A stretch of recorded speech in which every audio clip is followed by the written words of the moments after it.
मानव जीवन मिले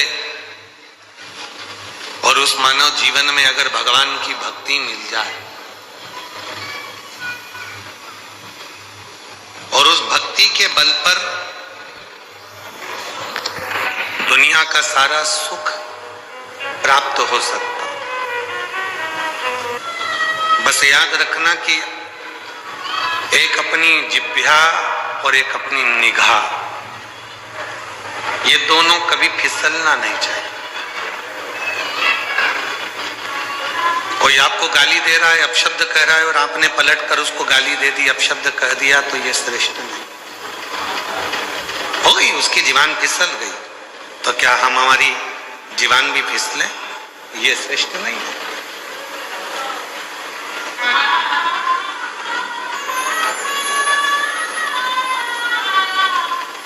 बाथरूम में कोई फिसल गया तो आप उसको देखकर आप भी फिसलोगे क्या?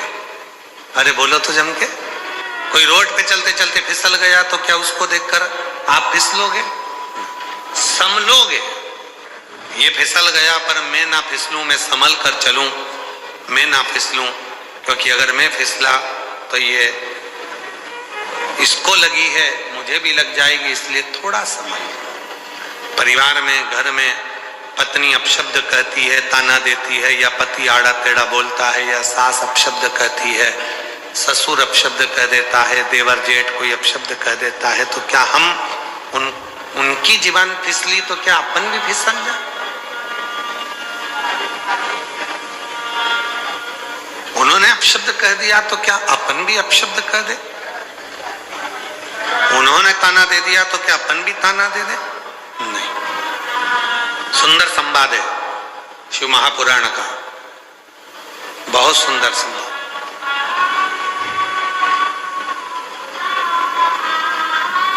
दक्ष प्रजापति की पुत्री हैं मां सती। दक्ष कौन? जिनके पास में कोई वैभव की कमी नहीं है, जो सब चीज में दक्ष है। विद्या में, धन में, वैभव में, सत्ता में, कुर्सी में, प्रतिष्ठा में, यश में, सब में वो दक्ष। अब जब वो संपूर्ण विद्या में दक्ष है, संपूर्ण कार्यों में दक्ष है, तो उनकी बेटी भी सती भी हर कार्य में दक्ष होगी।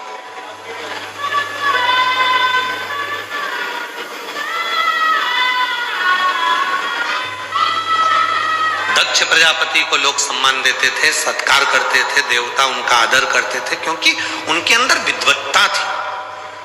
तो जब इतने विद्वान दक्ष प्रजापति थे, दक्ष इतने चतुर थे, विद्वान थे, संपूर्ण कार्यों में दक्षता उनके अंतर्गत थी, तो क्या माता सती में वो दक्षता का भाव नहीं हो?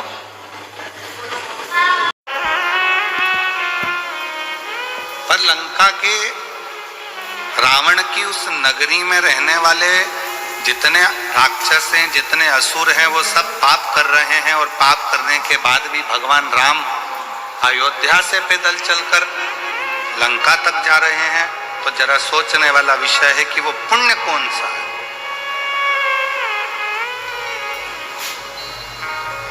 ऐसा कौन सा पुण्य है जिसके बल पर भगवान राम को पैदल चलकर लंका तक पहुंचना पड़ा?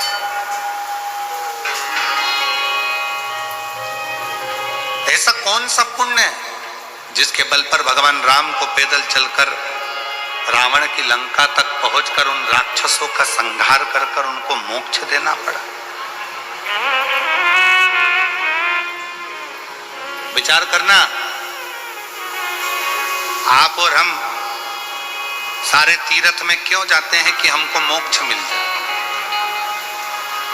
आप और हम कथा सत्संग में क्यों जाते हैं? कि आप और हमको मोक्ष मिल जाए। आप और हम भगवान की भक्ति क्यों करते हैं? कि आप और हमको मोक्ष मिल जाए।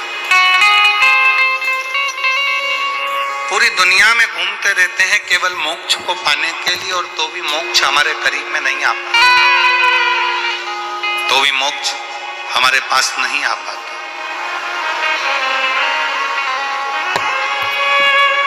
फिर भी हम मोक्ष से बड़े दूर रहते हैं। पर वो रावण की लंका में रहने वाले असुर, रावण की लंका में रहने वाले वो राक्षस ना जाने कौन सा ऐसा पुण्य कर दिए कि पाप करने के बाद भी मोक्ष उनके दरवाजे तक पहुंच गया, मोक्ष उनके द्वार तक पहुंच गया, मोक्ष उनकी चौखट तक पहुंच गया। वो पुण्य कौन सा है? वो पुण्य की प्रबलता कौन सी?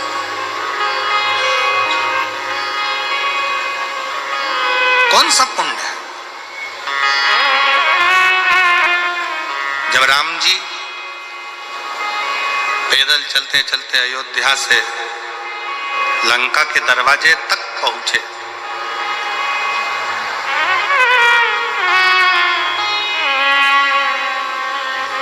समुद्र रास्ता नहीं दे रहा, सारे रास्ते बंद हैं। कौन रास्ता देगा? कौन बताएगा कि कैसे जाना है?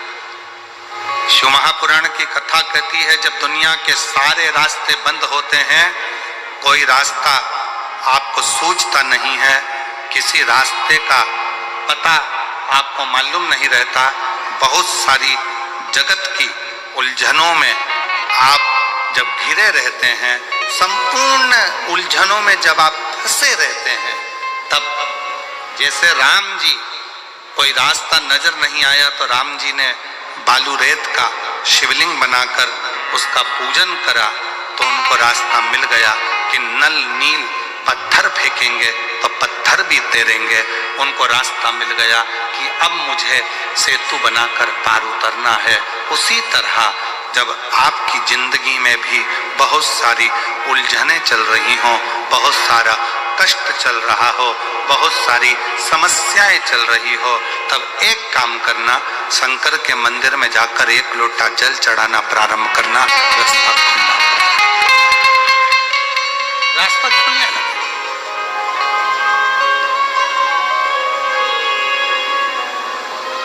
इंस्टाग्राम वालों ने, यूट्यूब वालों ने, फेसबुक वालों ने, टीवी वालों ने,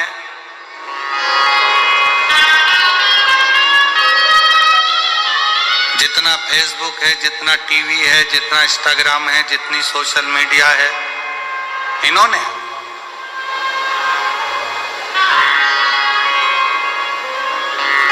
अभी नूतन संवत्सर में, नूतन संवत्सर के पहले बहुत सारे मीडिया पर चलते रहे कि शनि लग गया, शनि लग गया, शनि लग गया। जितने यहाँ कथा में बैठे हो ना, तुम सबने भी मोबाइल में देखा होगा तो देख रहे होगे, वृश्चिक पे लग गया, कुंभ पे लग गया, ढैया लग गया, 7.5 लग गया, आधे से ज्यादा तो शनि के डिप्रेशन में पड़ गए।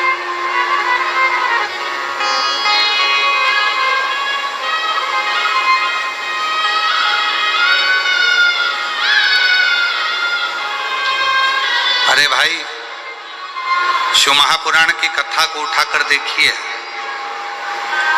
दुनिया के लोगों को शनि लगता है, शनि को शंकर लगता है।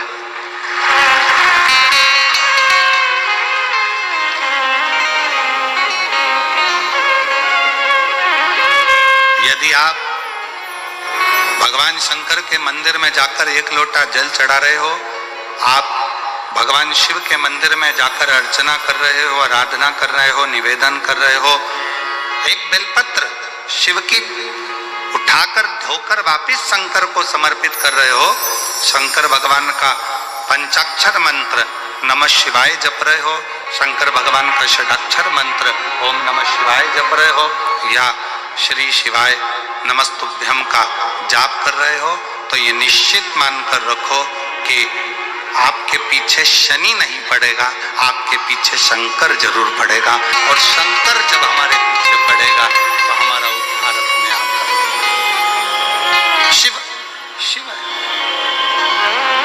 शंकर शंकर। और मैंने तेरे ही भरोसे भोले, तेरे ही भरोसे हवा बिछे उड़ती जाएगी, बाबा डोर तो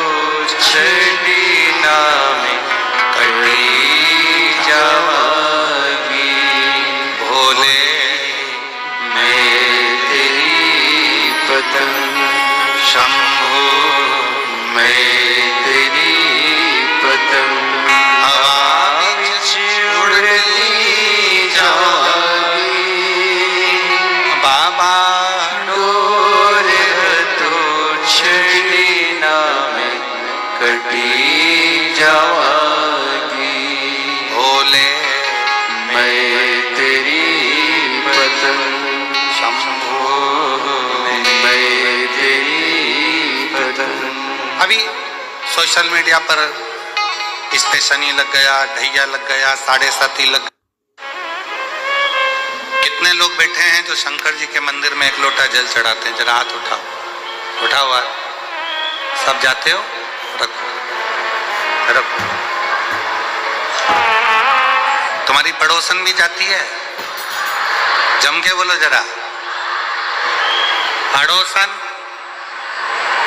पड़ोसन। पीछे वाली धड़ोसन हो भी जाती है? ठीक है। आप जरा सोचिए, शिव महापुराण की कथा कहती है,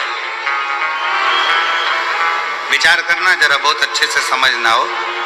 ये सीटी वाले तो ऐसे ही बजाते रहेंगे, इनका तो चलता रहेगा।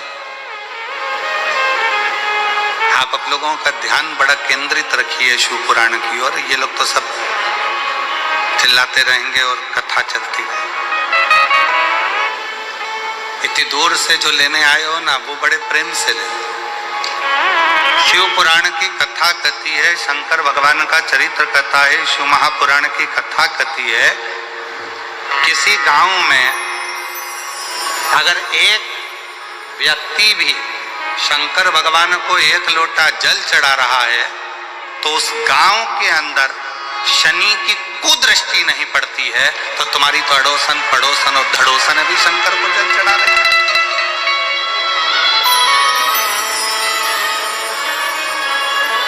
मान लो 1 आध दिन तुम जल चढ़ाने नहीं जा सके, मान लो 1 आध दिन तुम शंकर जी के मंदिर नहीं जा सके, मान लो 1 आध दिन तुम शिव के शिवालय नहीं जा सके, 1 आध दिन तुम शंकर के मंदिर नहीं जा पाए, तो तुम्हारी अड़ोसन पड़ोसन धड़ोसन कोई तो शिव के मंदिर जा रही है।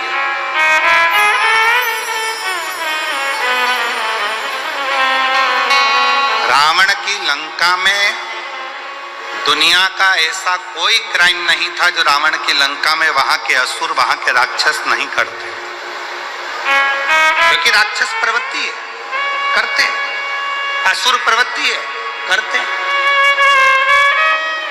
पर उनका पुण्य कौन सा था? एक पुण्य उनका कौन सा था कि उनके पुण्य के कारण भगवान राम को अयोध्या से पैदल चलकर लंका तक जाना पड़ा।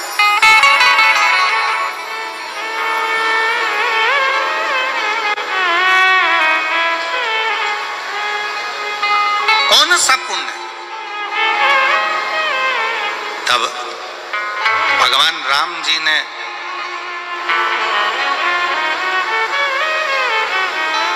स्वयं भगवान शिव जी से पूछा, मैं नारायण, भगवान विष्णु, राक्षसों का संहार तो मैं अयोध्या में रहकर भी कर सकता था, असुरों का संहार तो मैं अपनी अयोध्या में बैठा रहता, वहां से भी बैठे बैठे मैं असुरों का, राक्षसों का संहार कर देता, असुरों को मार देता, संहार कर देता। शंकर भगवान से स्वयं राम जी पूछ रहे हैं कि मैं नारायण, मैं चाहता तो अयोध्या में बैठे बैठे सारे राक्षसों को मारकर संहार कर देता, पर मैं लंका तक क्यों आया? लंका तक पहुंचने का कारण क्या है? लंका तक आने का कारण क्या है? लंका तक पहुंचने का कारण क्या है? किस लिए? शिव जी से पूछ रहे हैं कि मेरा कौन सा पुण्य है, कौन सा पुण्य? राम जी पूछ रहे हैं कि इन लंका वासियों का कौन सा पुण्य ऐसा है कि मुझे खींचकर यहां तक लेकर आया है? ऐसा पुण्य कौन सा? भगवान विष्णु तो जहां रहते वहीं से संहार कर सकते थे, राम जी अयोध्या से बैठकर भी संहार कर सकते थे, पर इन लंका में रहने वालों का पुण्य कौन सा है जिसके कारण मुझे लंका तक आना पड़ा, और इन राक्षसों को, पाप कर्म करने वालों को तो नरक भोगना था, पर मेरे हाथ से मारकर इनको मोक्ष देना पड़ा, ऐसा पुण्य कौन सा था? शंकर भगवान ने कहा, राम, लंका में रहने वालों का एक पुण्य प्रबल था, वो पुण्य था लंका का राजा रावण शंकर भगवान की आराधना करता था, तो जिस ब्रह्म मुहूर्त में उठकर लंका का राजा रावण शंकर भगवान को एक लोटा जल चढ़ाता था, ये सारे राक्षस उस रावण को देखकर अपने अपने घर में एक एक शंकर के शिवलिंग को जल चढ़ाते थे। उसका पुण्य तुम्हें यहां तक, ये पुण्य, ये पुण्य। सारे पाप किए, सारा बेकार कर्म किया, पर एक पुण्य बड़ा प्रबल करा कि लंका में रहने वाला एक एक असुर, एक एक राक्षस, लंका में रहने वाला एक एक असुर शंकर भगवान को एक लोटा जल चढ़ाता है, तो उसके कारण भगवान राम को, नारायण को भी पैदल चलकर लंका में जाकर असुरों को मोक्ष प्रदान करना पड़ता है, राक्षसों को मोक्ष देना पड़ता है।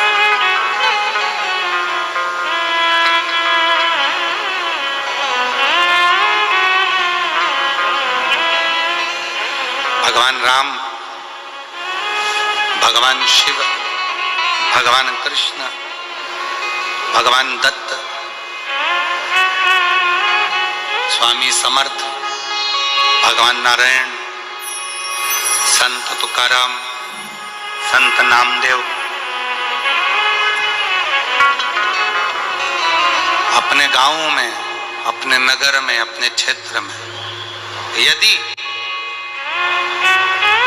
शिव महापुराण की कथा कुबरेश्वर बाबा के धाम से चलकर अपने नगर तक, अपने शाहदा तक पहुंची है, तो शाहदा वालों, कोई पुण्य आप सब ने कोई तो पुण्य करा होगा जो भगवान चलकर, स्वयं शिव चलकर,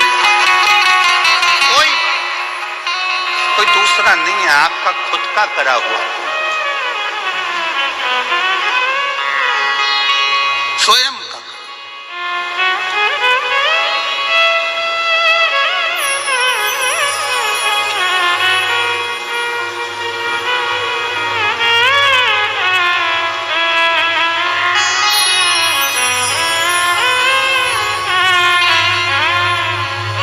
शंकर भगवान राम जी से कहते हैं, स्वयं भगवान शिव राम जी से कहते हैं कि ये लंका वालों का एक पुण्य प्रबल है,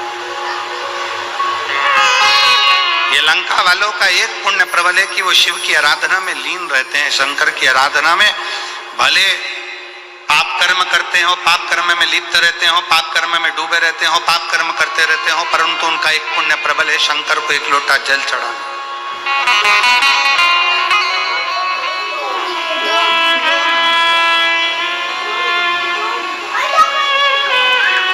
है पत्र में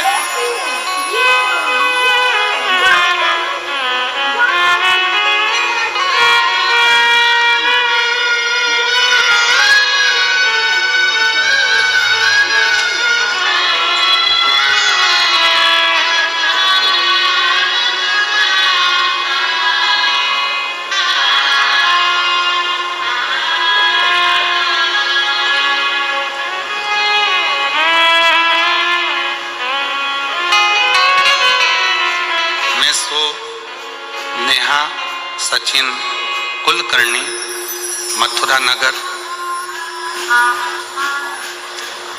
लोणखेड़ा, तहसील शाहदा, जिला नंदुरबार, महाराष्ट्र। मोबाइल नंबर ये, कहीं बैठी हो तो हाथ हिला सकती हैं, अगर कहीं बैठी हो। सो नेहा सचिन कुलकर्णी, मथुरा नगर, लोणखेड़ा, तहसील शाहदा, जिला नंदुरबार। मोबाइल नंबर ये, कहीं आप ही हैं, आ जाओ, एक बेलपत्र ले जाना, आ जाए। मैं माननीय विधायक महोदय श्री राजेश पांडवी जी को धन्यवाद करना चाहती हूं कि आपने शाहदा में ये कथा का आयोजन किया। उसके लिए आपकी समिति को और आपको बहुत बहुत साधुवाद, दिल से बधाइयां देती हूं। गुरुदेव, हमारे जीवन में कई समय से तकलीफें चल रही थी। मैं क्या वर्णन करूं। विधायक जी ने ये नए संवत्सर में कथा कराकर हमें 50 साल की आगे की एनर्जी प्रदान कर दी है शिव महापुराण के माध्यम से। गुरुदेव, मेरी शादी को 5 साल हो गए थे। पिछले 8 साल से मेरे पति सरकारी नौकरी की तैयारी कर रहे हैं और 5 साल ऐसे निकल गए, पर सरकारी नौकरी नहीं लगी। बहुत प्रयास किया गया, पेपर देते, 1-2 मार्क से रह जाते, पर अंतर नहीं आता। उधर मेरी ननंद के यहाँ भी शादी को 9 साल हो गए थे, लेकिन उनको कोई संतान का सुख नहीं था। अब करें तो करें क्या, सारे इलाज करवा लिए, 3 साल तक इलाज करवाने के बाद हार गए कि अब संतान का सुख नहीं है। मेरी ननंद के यहाँ 9 साल तक संतान नहीं हुई। मेरे पति को 13 साल से जॉब नहीं लगा, सरकारी नौकरी नहीं लगी। तब किसी के कहने पर, निराश होने पर मेरी सासू माँ आस्था पर आपकी कथा श्रवण करती हैं, पशुपतिनाथ के व्रत के उपवास के बारे में बताया।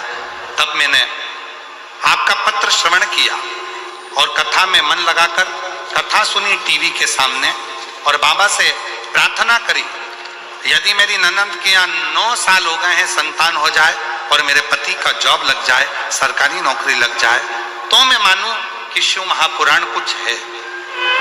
बाबा पर भरोसा कर कर मैंने पशुपतिनाथ का व्रत करना प्रारंभ कर दिया, और बाबा की ऐसी कृपा, पहला व्रत तो पूर्ण हुआ, दूसरा व्रत पूर्ण हुआ, करते करते चौथा व्रत आ गया, और बाबा की कृपा से मेरे बाबा ने सुन लिया। 3 महीने भी नहीं लगने दिए और 15 दिन के अंदर सूचना आ गई कि मेरी ननंद के यहाँ गर्भ ठहर गया है, और 9 साल के बाद उसका गर्भ ठहरा। गुरुदेव, उसी के कुछ ही दिन बीते थे और बाबा की फिर कृपा ऐसी हो गई कि मेरे पति को सरकारी स्कूल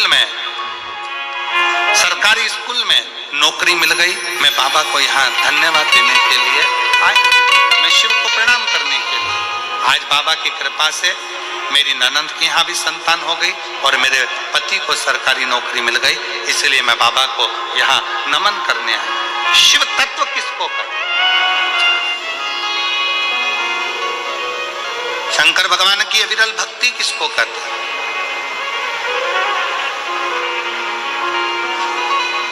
आप शिव जी को 1 लोटा जल चढ़ा रहे हो, आप शंकर भगवान को 1 लोटा जल समर्पित कर रहे हो, आप शिव जी की चौखट पर जा रहे हो, शंकर के दरवाजे तक जा रहे हो, तो तुमको संभालने वाला कोई दूसरा नहीं होगा। तुमको संभालने वाला स्वयं वो देव अधिदेव महादेव, कोई दूसरा।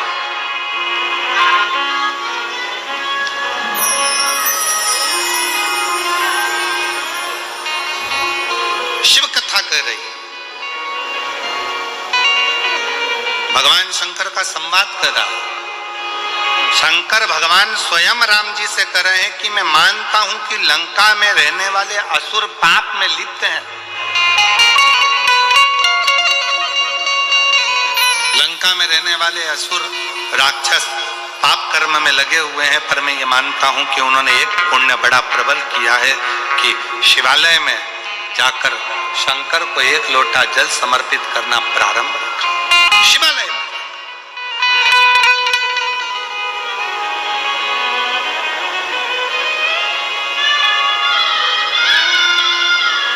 और विश्वास नगर में रहने वाले सभी, विश्वास नगर मतलब शाहदा, शाहदा का जो मूल सार है, उसका मतलब, शाहदा का मतलब ही विश्वास है। तो तो हम अगर आप लोगों को विश्वास नगर कह दें तो आप समझ जाना कि शहादा बोल रहे हैं गुरुजी, ठीक है। तो विश्वास नगर में रहने वाले आप सब, शहादा में रहने वाले, इस बात का स्मरण अपने अंदर रखिएगा कि एक लोटे जल की महत्वता की।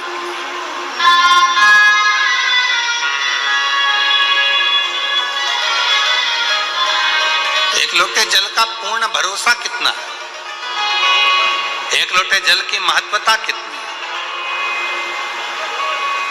बस आप अगर विश्वास के साथ, भरोसे के साथ, दृढ़ता के साथ शंकर भगवान को एक लोटा जल समर्पित कर रहे हैं, आप विश्वास के साथ, भरोसे के साथ शंकर जी की चौखट तक जा रहे हैं, शंकर के द्वारे तक जा रहे हैं, तो ये मान कर चलना कि तुम्हें परमात्मा को ढूंढने की जरूरत नहीं पड़ेगी, वो परमात्मा तुम्हें ढूंढता ढूंढता तुम्हारे दरवाजे तक तुम्हें ढूंढे।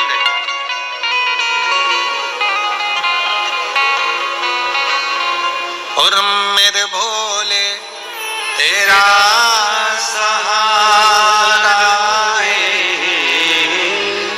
मेरे भोले तेरा सहारा है, मेरी नैया का तू किनारा है, मेरी नैया का तू किनारा है, मेरे भोले तुझे पुकारा।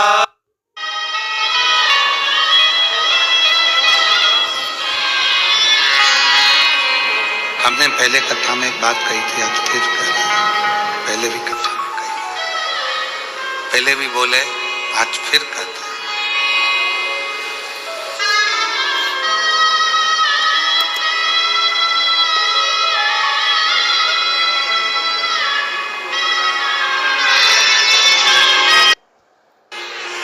जीवन में कितना भी ग्रह का दोष हो, जीवन में कितनी बड़ी भी तकलीफ चल रही हो, जीवन में कितना बड़ा भी दुख हो, जीवन में कितना बड़ा भी कष्ट हो, अगर आप भगवान शंकर की आराधना में लीन है, भगवान शिव की भक्ति में लीन है, शंकर के मूल मंत्र का स्मरण कर रहे हैं, हृदय से, दिल से बैठकर शंकर को पुकार रहे हैं, श्री शिवाय नमस्तुभ्यं,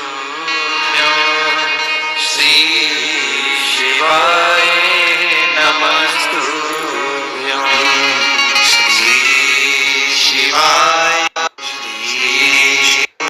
उस परमात्मा को अगर पुकारा गया है तो दुख कटा जरूर है, समाप्त जरूर हुआ है, शिव की कृपा जरूर, दुख कटेगा।